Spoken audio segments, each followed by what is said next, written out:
အားလုံးကိုမင်္ဂလာရှိတော့သင်ရနေဖြစ်ပါစေလို့ကြိုဆိုနှုတ်ခွန်းဆက်တာလိုပါတယ်ကျွန်တော်စီစဉ်စတင်ပြီဆုတောင်းဆက်ကရအောင်ကောင်းကင်ဘုရားရှိတော်မူသောကျွန်တော်ရဲ့ဖာကိုရောရဲ့နာမတော်အားယူတည်မြင့်ခြင်းရှိပါစေတော့အခုကျွန်တော်တို့တာယာတော်တင်ရနေမှာတဖန်ပြန်ပြီးတော့တခင်ဘုရားရဲ့ချမ်းသာများကိုကျွန်တော်တဖန်ပြန်ပြီးတော့လေ့လာခွင့်တင်ကြခွင့်ရတယ်ကိုတော့ကျေးဇူးတင်ပါ၏ဤစီစတဲ့ဆုံးကိုတော့ပါရှိပေးတာတော့ပါကျွန်တော်လူသားများစိတ်ကြိုက်မဟုတ်ဘဲနဲ့ကိုတော့ဤစိတ်တော်နဲ့အလိုတော်နဲ့ညီတင်ကြနိုင်ဖို့ကိုတော့ပေးနာတော့ပါဤစီစစတဲ့မိတခိရှိတော်မှာဝေကျေးဇူးတော်ကြီးမတဲ့ဆက်ကဆက်တော်ပါဖဖျားခင်အာမင်ကျွန်တော်ဒီနေ့အတူတကွပြန်လည်လေ့လာမယ်ကောင်းစင်ရတော့ဒုက္ခဆင်းရဲမှသင်ယူစရာများဆိုတဲ့ခေါင်းစဉ်နဲ့ကျွန်တော်တို့အတူတကွပြန်လည်လေ့လာကြမှာဖြစ်ပါတယ်ဒီဒုက္ခဆင်းရဲခြင်းခံရတယ်ဆိုတဲ့နေရာမှာကျွန်တော်တို့ဟာခန္ဓာကိုယ်ပဲမဟုတ်နော်စိတ်ဝိညာဉ်မှာစိတ်ဝိညာဉ်ကိုလည်းပြောကြတာဖြစ်တယ်ဆိုတဲ့ဟာကိုတခါတည်းပြောကြလိုပါတယ်ဆင်းရဲဒုက္ခလို့ပြောတဲ့အချိန်မှာသခင်ယေရှုရဲ့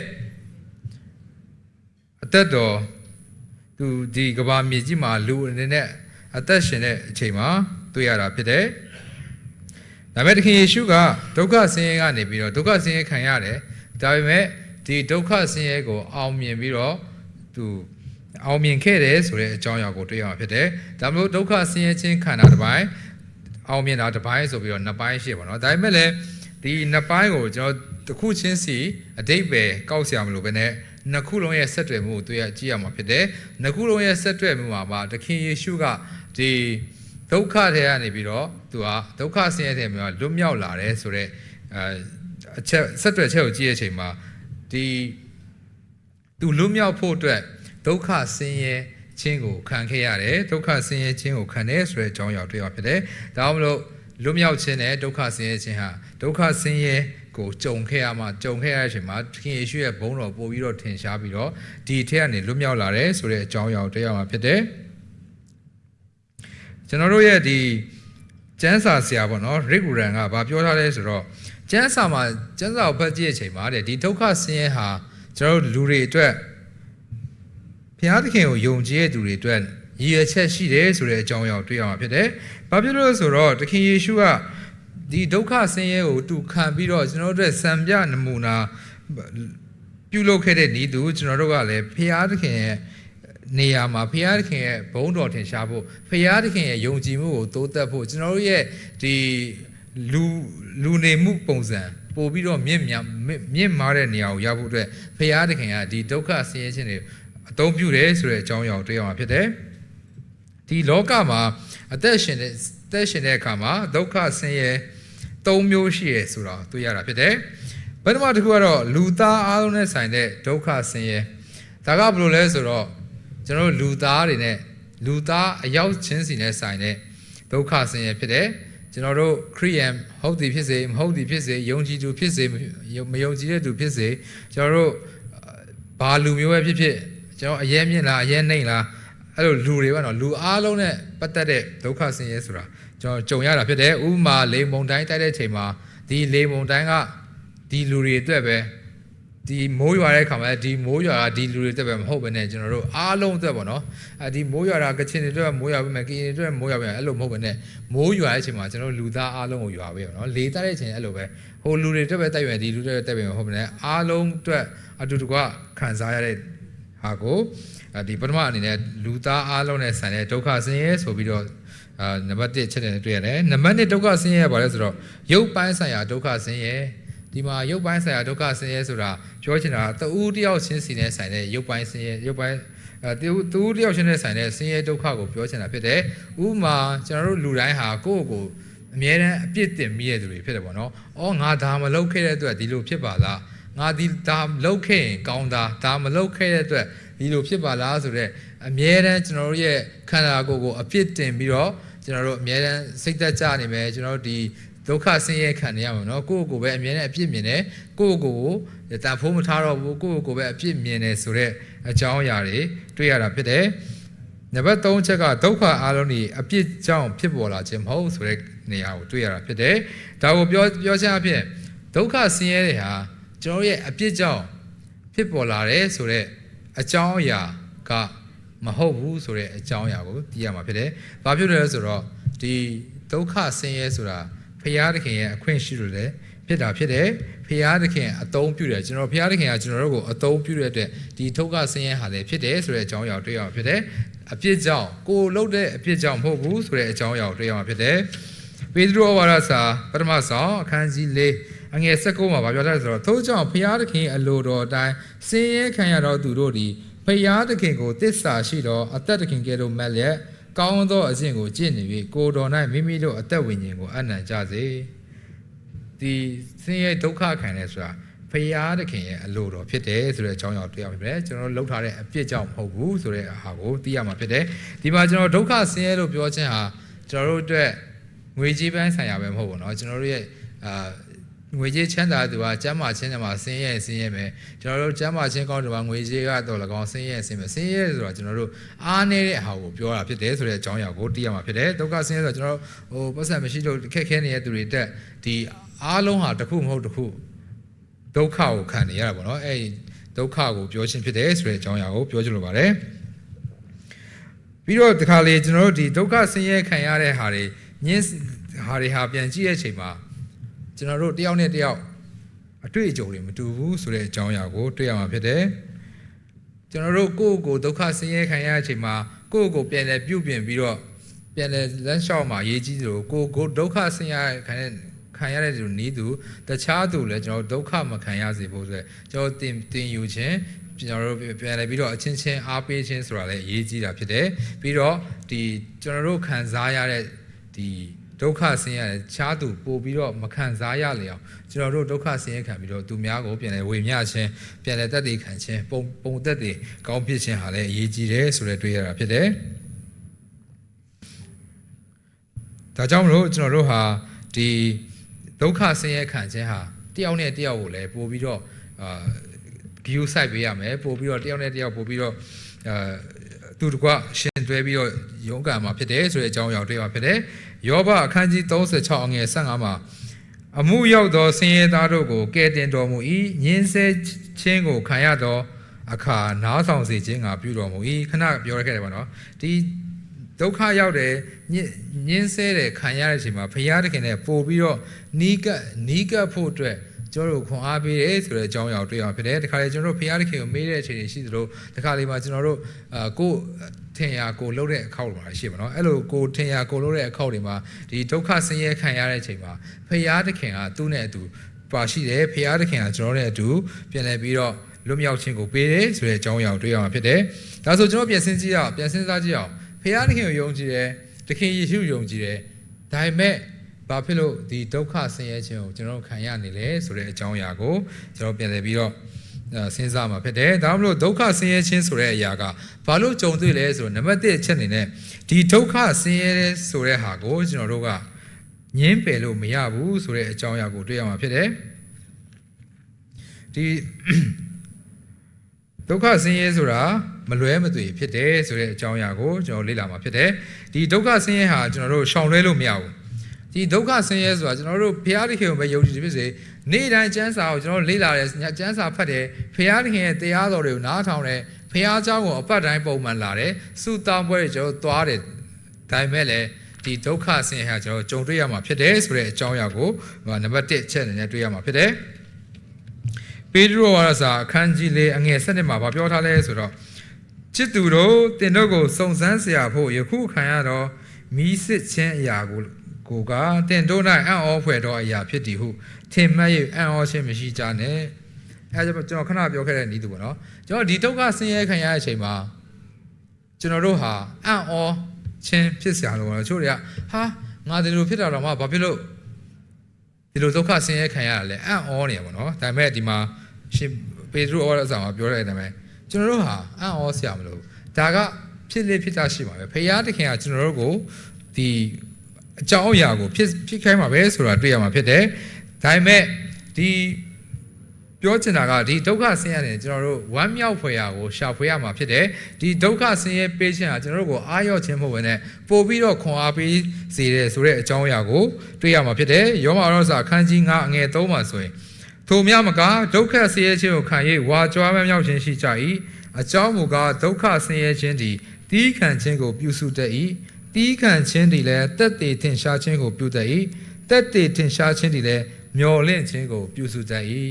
အစင်စင်ပေါ့နော်ဒီဒုက္ခဆင်းရဲကိုခံရပြီးအစင်စင်ကြော်ဖြတ်သွားပြီးနောက်ဆုံးအဆင့်မှာဘာလို့ရလဲဆိုတော့မျော်လင့်ခြင်းဆိုတဲ့အရာကိုရရှိရဖြစ်တယ်ဒီဒုက္ခဆင်းရဲကနေလွတ်မြောက်နိုင်မဲ့မျော်လင့်ခြင်းဆိုတဲ့အရာကိုနောက်ဆုံးရောက်ရှိတော့မှာဖြစ်တယ်ဒါကြောင့်မလို့ကျွန်တော်တို့ဟာဒီဒုက္ခဆင်းရဲခံရတဲ့အချိန်မှာလေသူများနည်းတူမဟုတ်ဘဲနဲ့ဖယားသခင်ဟာကျွန်တော်တို့ကိုသူနဲ့ပို့ပြီးနီးကပ်စေခြင်းနဲ့ဖယားသခင်ကိုယုံကြည်ခြင်းကိုပို့ပြီးအားကောင်းစေခြင်းနဲ့ပြီးဖယားသခင်ကကျွန်တော်တို့ကိုဖယားသခင်သူရိဒပေးနိုင်တဲ့ဒီဒုက္ခဆင်းရဲနဲ့လွတ်မြောက်ခြင်းဆိုတဲ့မျော်လင့်ခြင်းကိုကျွန်တော်မျော်လင့်လို့ရတယ်ဆိုတဲ့အကြောင်းအရာကိုဒီမှာပြောထားတာဖြစ်တယ်ပြီးတော့ကျွန်တော်ဒုက္ခဆင်းရဲဖြစ်ခြင်းဆိုတဲ့ဟာသူခံစားရတဲ့ကျွန်တော်တို့ဘလို့ခံစားတဲ့အပေါ်မှာပို့ပြီးတော့ခံစားတယ်ဆိုတဲ့အကြောင်းအရာကိုပြောထားရမှာနော်ပြောချင်တဲ့အကြောင်းအရာကဒီဒုက္ခဆင်းရဲခြင်းဖြင့်ဒီလောက်ဒုက္ခဆင်းရဲတော့ခံရမှာပဲဒါပေမဲ့အဲ့ဒုက္ခဆင်းရဲတဲ့ကျွန်တော်တို့ရဲ့ဒီဒုက္ခဆင်းရဲကိုဘလို့ခံယူတဲ့ပုံမှာပို့ပြီးတော့ဒုက္ခဆင်းရဲကိုခံရတာဖြစ်တယ်ဆိုတဲ့အကြောင်းအရာတွေ့ရဖြစ်တယ်ပြောချင်တာကဒီဒုက္ခဆင်းရဲက limit ရှိပေမဲ့ကျွန်တော်ဒီဒုက္ခဆင်းရဲကိုကျွန်တော်ရဲ့ပို့ပြီးတော့ခံစားရင်အဲ့ limited ကျော်ပြီးတော့ကျွန်တော်ဒီဒုက္ခဆင်းရဲကိုခံစားမှာဖြစ်တယ်ဒါမှမဟုတ်ဒုက္ခဆင်းရဲဆိုတာကျွန်တော်တို့ဒီဒုက္ခဆင်းရဲကိုဘယ်လိုကင်တွယ်ဖြေရှင်းမလဲဆိုတဲ့အပေါ်မှာအများကြီးမူတည်ပြီးတော့ကျွန်တော်ရဲ့ဒုက္ခဆင်းရဲခြင်းကအားကောင်းခြင်းလားအားနည်းလားဆိုတဲ့အကြောင်းအရာတွေကိုပြည့်စည်တာဖြစ်တယ်နံပါတ်1အနေနဲ့ဘာကိုပြောရလဲဆိုတာဒုက္ခဆင်းရဲခြင်းဒီလိုအပ်ပါသည်ဆိုတဲ့နံပါတ်1အချက်နဲ့ကျွန်တော်တွေ့ရဖြစ်တယ်ခဏတော့ကျွန်တော်ဒုက္ခဆင်းရဲဆိုတာရှောင်လဲလို့မရဘူးဒုတိယအချက်ကတော့ဒုက္ခခံခြင်းဒီလိုအပ်ပါသည်လို့ပြောထားတယ်ပေါ့နော်ဒါကဘာလဲဆိုဘာကိုပြောထားလဲဆိုတော့ဖယားသခင်ကိုကျွန်တော်တို့ဒီဒုက္ခဆင်းရဲကြုံတွေ့ခြင်းအပြင်ဖယားသခင်ရှေ့ကျွန်တော်ပို့ပြီးရောက်ရှိမယ်ဖယားသခင်ကသူ့ရဲ့တက်တည်ပုံတက်တည်များဖြစ်စေမယ်ဆိုတဲ့အကြောင်းအရာကိုတွေ့ရမှာဖြစ်တယ်ပြီးတော့ဒီဒုက္ခဆင်းရဲကျွန်တော်တို့တွေ့ဆုံရမယ်ကြုံတွေ့ရမယ်ဆိုတဲ့အကြောင်းအရာကိုပြောချင်ရင်ကျွန်တော်တို့စီမှာမဖြစ်မနေကြုံတွေ့ရမယ်ဆိုတဲ့အကျိုးအရာပေါ့နော်ကြုံတွေ့ရမယ်ဆိုတဲ့အဓိပ္ပာယ်တက်ရောက်တော့ပေါ့နော်ဒုက္ခခံခြင်းတွေလိုအပ်ပါသည်လို့ကျွန်တော်ပြောထားတဲ့အချိန်မှာဒီကျွန်တော်တို့ရဲ့ဒုက္ခတွေဟာမလွဲမသွေခံရမယ်ဆိုတဲ့အကြောင်းအရာကိုကျွန်တော်တို့ကိုပြောထားဖြစ်တယ်ဒါပေမဲ့ပေတရုကဆိုပထမဆောင်အခန်းကြီး9အငယ်9မှာဗာပြောထားဆိုတော့တင်တို့ကိုတတိနှင့်ကြည့်ရှုတော်မူသောကြောင့်တင်တို့၌စိုးရင်ခြင်းအမှုရှိသမျှတို့ကို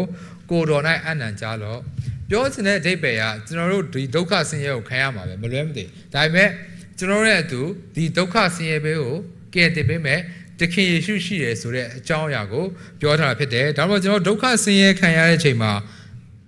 ကျွန်တော်တယောက်တည်းမဟုတ်ဘဲနဲ့ဖခင်သခင်ဟာတခင်ယေရှုဟာကျွန်တော်နဲ့အမြဲတမ်းအတူတကွရှိတယ်ဆိုတဲ့အကြောင်းအရာကိုတွေ့ရမှာဖြစ်တယ်ဖခင်သခင်ကကျွန်တော်တို့အတွက်ကိုယ်စား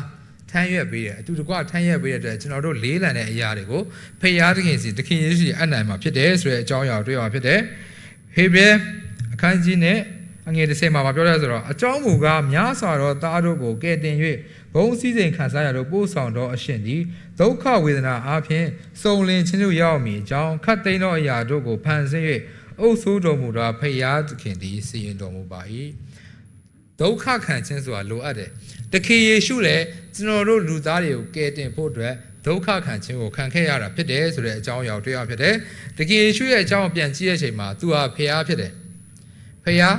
100%ဖြစ်တယ်လူသား100%ဖြစ်တယ်အဲ့အချိန်မှာသူဒီဒုက္ခခံခြင်းဆိုတဲ့နေရာမှာလူသားတယောက်အနေနဲ့ခံခြင်းမှာမဟုတ်ဘူးဒါပေမဲ့ဖယားသခင်သူ့ကိုပြောထားတဲ့အတိုင်းဖယားသခင်ရဲ့ဂတိတော်ဖယားသခင်ရဲ့စကားတော်ဖယားသခင်သူ့ပေါ်ထားတဲ့ရည်ရွယ်ချက်ကိုပြည့်စုံစေခြင်းကဒုက္ခခံခြင်းကိုခံခဲ့တာဖြစ်တယ်ဆိုတဲ့အကြောင်းအရာကိုတွေ့ရမှာဖြစ်တယ်ဒါပေမဲ့လည်းသူကျွန်တော်တို့အားလုံးဒုက္ခကိုခံပြီးွားတဲ့ကိုယ်စားခံပြီးွားတဲ့အတွက်ကြောင့်မလို့ကျွန်တော်တို့ဒုက္ခဆင်းရဲခံရလဲတူကိုပြီးတော့ဖြည့်ရှင်းပေးမယ်တူကိုယ်တိုင်ပါဝင်ပေးမယ်ဆိုတဲ့ဂတိတော်ကိုပေးထားတာဖြစ်တယ်ဒါကြောင့်မလို့ကျွန်တော်တို့ဟာဒီ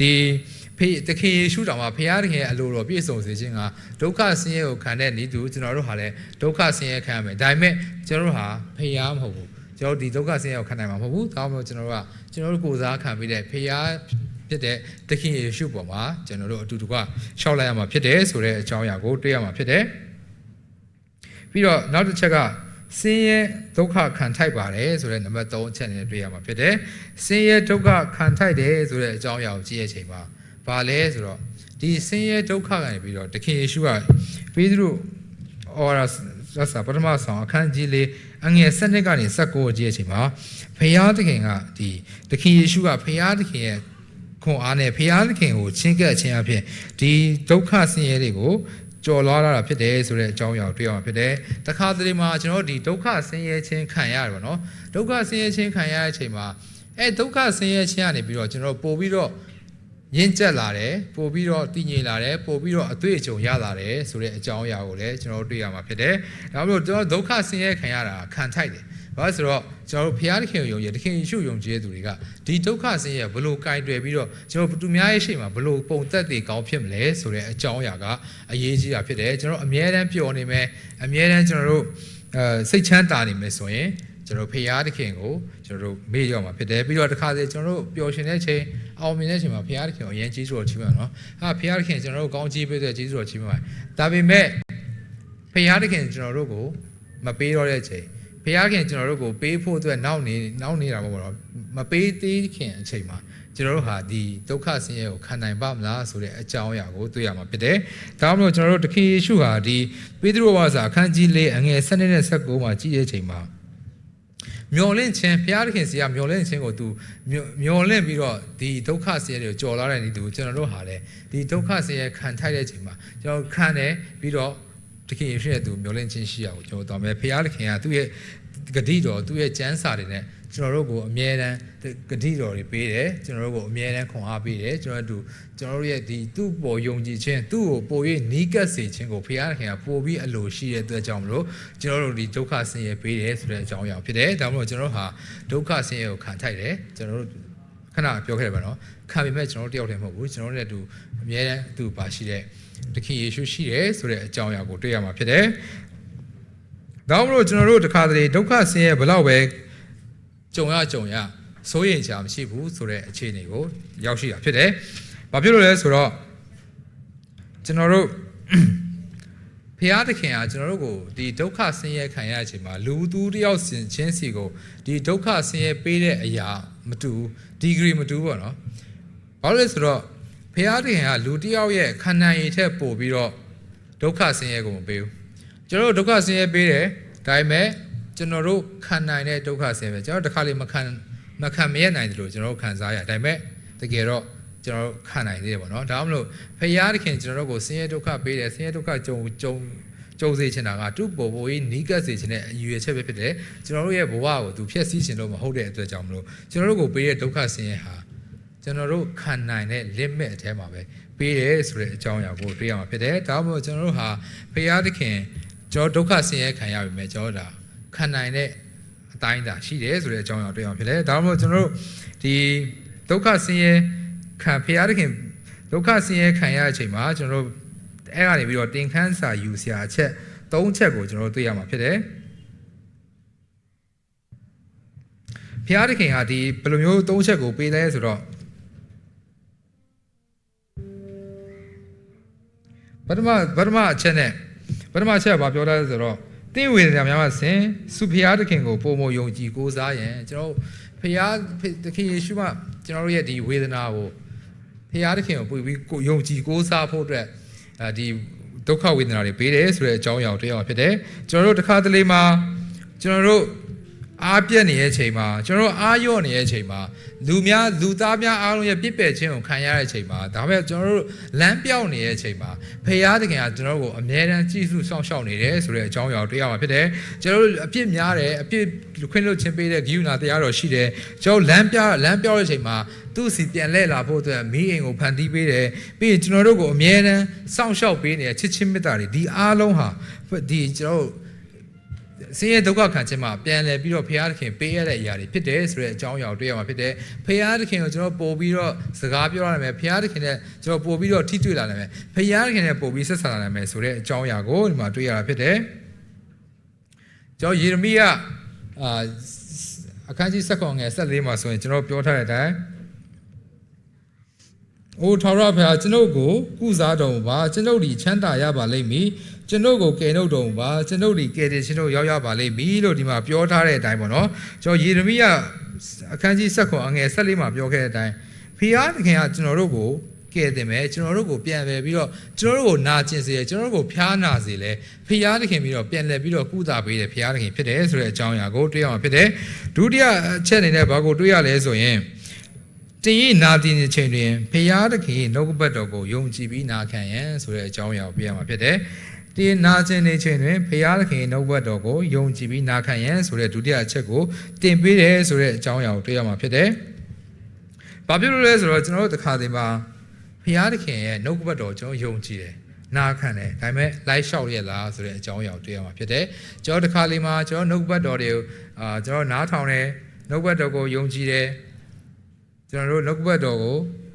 ုနာခံတယ်ဒါပေမဲ့နှုတ်ကပတ်တော်အတိုင်းကျွန်တော်လိုက်လျှောက်ရလားဆိုတဲ့အကြောင်းအရာကိုကျွန်တော်ပြန်လည်ဆင်ခြင်ရမှာဖြစ်တယ်ဒါမှမဟုတ်ကျွန်တော်တို့တစ်ခါတည်းမှာကျွန်တော်နာကျင်တဲ့အချိန်ဒီဆင်းရဲဒုက္ခခံပြီးတော့ကျွန်တော်တို့စိတ်နှလုံးနာကျင်ကြေကွဲတဲ့အချိန်မှာဖျားသခင်စီကျွန်တော်တို့ပြန်လည်ချင်းကပ်ဖို့ဖြစ်တယ်ဆိုတဲ့အကြောင်းအရာဖြစ်ပါတယ်ကျွန်တော်ဒီဘဝလျှောက်လမ်းမှာကျွန်တော်တို့ပြည့်စည်နေတဲ့အချိန်တွေရှိတယ်ကျွန်တော်ပြည့်စည်ပြီးလမ်းမလိုက်ပြီးတော့လမ်းလွဲကိုကျွန်တော်တို့ဓာတ်လျှောက်သွားပြီးကျွန်တော်ပျော်ရွှင်နေတဲ့အချိန်တွေရှိတယ်ဒါပေမဲ့အဲ့ပျော်ရွှင်နေတဲ့အဆုံးမှာနာကျင်ခြင်းဆိုရရောက်လာတဲ့အချိန်မှာကျွန်တော်တို့ဘဲကိုသွားမလဲပေါ့နော်ဘဲကိုကျွန်တော်တို့အသက်ကိုဘယ်လိုပြန်ဆက်မလဲဆိုတဲ့အချိန်မှာဖျားသခင်နဲ့နီးကပ်ဖို့ဖြစ်တယ်ဆိုတဲ့အကြောင်းအရာဖြစ်တာဖြစ်တယ်စာလံကျမ်း119အခန်းငယ်60ခရစ်မှာဆိုရင်ဒါဝိမင်းကြီးကပြောလဲဆိုတော့ကျွန်ုပ်ဒီဆင်းရဲမခံမီလမ်းလွဲပါ၏ယခုမူကားဗျာဒိတ်တော်အတိုင်းကျင့်ဆောင်ပါ၏ပြောပါတော့သူကဒီပျော်မွေးနေတဲ့အချိန်မှာအရန်ပျော်ပါလိုက်နေတဲ့အချိန်မှာသူပျော်တယ်ပေါ့နော်ဒါပေမဲ့သူဒုက္ခဆင်းရဲခံရတဲ့အချိန်မှာသူမခံနိုင်ဘူးအဲ့တော့နောက်ဆုံးဖျားသခင်စီပြန်လဲလာတယ်ဆိုတဲ့အကြောင်းအရာတွေ့ရမယ်ယခုမူကားဗျာဒိတ်တော်အတိုင်းကျင့်ဆောင်ပါ၏လို့ဘုရားသခင်ကိုပြန်လဲပြောထားတယ်ပေါ့နော်အဲ့တော့ကျွန်တော်တို့တစ်ခါလေရှုပ်ထွေးတဲ့အချိန်မှာကျွန်တော်တို့ဟာဒီဘုရားသခင်ရဲ့ဗျာဒိတ်တော်ဘုရားသခင်ရဲ့နောက်ကိုပြန်လိုက်လာမယ်ဆိုတဲ့အကြောင်းအရာကိုတွေ့ရဖြစ်တယ်နံပါတ်3ချက်ကဘာကိုပြောလာလဲဆိုတော့တင်ဒီအခြားသူများကိုလိုအပ်ပါသည်ဆိုတဲ့ခေါင်းစဉ်ပါနော်တင်ကတခြားသူများကိုလိုအပ်တယ်ဆိုတဲ့ပြောတဲ့အချိန်မှာကျွန်တော်တို့တယောက်တည်းအသက်ရှင်ရင်မဟုတ်ဘူးနော်ကျွန်တော်တို့တယောက်တည်းအသက်ရှင်ဖို့အတွက်မဟုတ်ဘူးဖခင်သခင်ကကျွန်တော်တို့ကိုဒီလူတွေနဲ့တွေ့ခွင့်ပေးတယ်တချို့တွေကိုဆရာအနေနဲ့ကျွန်တော်တို့ကိုတီးခွင့်ပေးတယ်တချို့တွေကိုမိဘအနေနဲ့တချို့တွေကိုဆွေမျိုးသားချင်းအနေနဲ့တချို့တွေကိုတငယ်ချင်းအနေနဲ့ကျွန်တော်တို့ကိုတွေးဆုံခွင့်ပေးတဲ့အချိန်မှာဒါဟာဖခင်သခင်ကကျွန်တော်တို့ကိုရုတ်တရက်တွေးဆုံခိုင်းတာမဟုတ်တော့ရည်ရွယ်ချက်ရှိတယ်ဆိုတဲ့အကြောင်းအရာကိုရည်ရွယ်ချက်ရှိလို့ကျွန်တော်တို့ကိုတွေးဆုံပေးတယ်ဆိုတဲ့အကြောင်းအရာကိုတွေ့ရမှာဖြစ်တယ်လူတစ်ယောက်ဟာမနာကျင်ဘူးရင်တခြားသူတစ်ယောက်ကိုလိုအပ်မယ်ဆိုတာ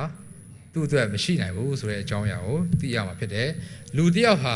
ာနာကျင်ခြင်းမရှိဘဲနဲ့သူတခြားသူကိုလိုအပ်တယ်ဆိုတာလုံးဝသိနိုင်မှာမဟုတ်ဘူးဆိုတဲ့အကြောင်းအရာကိုကျွန်တော်သိရမှာဖြစ်တယ်ပြောချင်တာကကျွန်တော်နာကျင်တဲ့အချိန်မှာကျွန်တော်အထီးကျန်နေတဲ့အချိန်မှာကျွန်တော်မျောလင်းချက်မဲ့နေတဲ့အချိန်မှာကျွန်တော်တို့ရဲ့အတိုင်းဝိုင်းကျွန်တော်တို့ရဲ့တငယ်ချင်းတွေဟာကျွန်တော်တို့ကိုပြန်ပြီးတော့ဖေးမကူညီရဲဆိုတဲ့အကြောင်းအရာကိုသိရမှာဖြစ်တယ်ကျွန်တော်တယောက်တည်းဝမ်းနေနေမယ့်အစားအချင်းချင်းကျွန်တော်ဖေးမမယ်အချင်းချင်းကူညီဝင်ပြောင်းမယ်အချင်းချင်းပြန်လဲအားပေးမယ်ဆိုတဲ့အကြောင်းအရာကိုပြောထားတာဖြစ်တယ်ဒါမှမဟုတ်ကျွန်တော်တို့ဟာဒီနံပါတ်3အချက်အနေနဲ့ဒီဒုက္ခဝေဒနာခံစားခြင်းဟာအဖို့တွေကိုလိုအပ်တယ်ဆိုတဲ့အကြောင်းအရာကိုပြောချင်တာဖြစ်တယ်ဒါမှမဟုတ်ကျွန်တော်တို့တစ်ခါတလေကျွန်တော်လမ်းလျှောက်လန်းတဲ့အသက်တာမှာကျွန်တော်တို့ဟာဒီဒုက္ခဆင်းရဲခြင်းတွေကိုခံရမှာပဲကျွန်တော်ခဏပြောခဲ့သလိုမလွဲမရှောင်တာလွဲရှောင်လို့မရပဲကျွန်တော်ကြုံတွေ့ပါတယ်ကြုံတွေ့တဲ့အချိန်မှာဖခင်သခင်ကကျွန်တော်နဲ့အတူရှိမယ်တခင်ယေရှုကကျွန်တော်တို့ကိုမျှော်လင့်ချက်ပေးမယ်ပြီးတော့ကျွန်တော်တို့အပေါင်းတင်းနေနေကျွန်တော်တူကပြန်လည်ပြီးတော့ပြုစုပြောထောင်မယ်ပြန်လည်ပြီးတော့ဒီဟာတွေကိုမျှဝေမယ်ဆိုရင်ကျွန်တော်တို့ဟာပို့ပြီးတော့ခွန်အားရှိမှာဖြစ်တယ်လူတစ်ယောက်ရဲ့အသက်ရှင်ဟာကဘာမျိုးဟာအရင်နဲ့ပေါ့နော်ဒါမှမဟုတ်သူဟာသူ့အသက်ရှင်ချိန်တောက်လျှောက်မှာဒီဒုက္ခဆင်းရဲခြင်းအားလုံးမကောင်းမှုအားလုံးကိုသူတယောက်တည်းခံဖို့အတွက်ကျွန်တော်တို့အသက်ကသူ့ကိုလုံးနေပါတော့ဒါမှမဟုတ်ကျွန်တော်တို့တယောက်နဲ့တယောက်တွေ့ကြုံလာတဲ့အတွေ့အကြုံတွေတယောက်နဲ့တယောက်ခံလာရတဲ့ဒုက္ခဆင်းရဲတွေဟာကျွန်တော်တို့အလကားမဟုတ်ဘူးကျွန်တော်တို့တိန်းထားဖို့မဟုတ်ဘူးသူများနဲ့မျှဝေမယ်သူများတွေကိုတက်တည်ခံမယ်ပုံတက်တည်ကောင်းဖြစ်ဖို့လိုတယ်ဆိုတဲ့အကြောင်းအရာကိုတွေ့ရမှာဖြစ်တယ်ဒါမှမဟုတ်ကျွန်တော်တို့ဟာအခုခံစားရတဲ့ဒုက္ခရာတွေတွေ့တဲ့အချိန်မှာအချင်းချင်းပြန်လည်ပြီးတော့ကျွန်တော်တို့မိဘဆွေမျိုးဖြစ်တငယ်ချင်းဖြစ်ကျွန်တော်တို့ရဲ့နောက်လာမဲ့မျိုးဆက်တဲ့တွေမှာပဲဖြစ်ဖြစ်ပါတော့ကျွန်တော်တို့ဟာဒီဓာတ်တွေကိုပြန်ပြီးဝေရမယ်ပြန်လည်ပြီးတော့ကျွန်တော်လေ့လာမယ်ပြန်ပြီးတော့ဖျားရှင်ရှင်းကပ်မယ်ပြန်လည်ပြီးတော့အချင်းချင်းအားပေးရင်းနဲ့ဖျားရဲ့ရည်ရွယ်ချက်ဖျားကျွန်တော်တို့ကိုဘာဖြစ်စင်တဲ့ရည်ရွယ်ချက်ကိုရအောင်ကျွန်တော်သွားကြပါစို့လို့ပြောချင်အဖြစ်ဒီကုန်းချုပ်လိုပါတယ်